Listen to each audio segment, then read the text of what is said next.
नमस्कार दोस्तों, मैं सुनील शर्मा आपका रक्षम टेक में बहुत बहुत स्वागत करता हूं। फ्रेंड्स, आज का हमारा टॉपिक है कि अपनी Dahua CCTV app GDMSS plus में पासवर्ड को कैसे चेंज किया जाए। कई बार फ्रेंड्स हम सिक्योरिटी रीजंस की वजह से अपने पासवर्ड को चेंज करना चाहते हैं और ये ज़रूरी भी है। पासवर्ड चेंज करने के लिए फ्रेंड्स सबसे पहले हमें जाना है डिवाइस में। फ्रेंड्स, डिवाइस में जाने के बाद सबसे पहले हमें अपनी डिवाइस को यहाँ से सिलेक्ट करना है।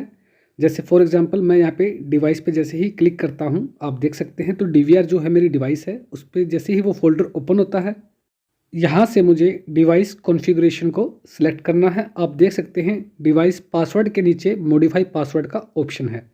जैसे ही फ्रेंड्स मैं मॉडिफाई पासवर्ड पे क्लिक करता हूँ तो कुछ इस तरह का फोल्डर सामने आएगा, जैसा कि आप स्क्रीन पर देख सकते हैं। अपना ओल्ड पासवर्ड यहाँ पर डालिए, उसके बाद न्यू पासवर्ड डालिए और इस सेटिंग को सेव कर दीजिए। आपका पासवर्ड चेंज हो जाएगा। Thanks for watching friends.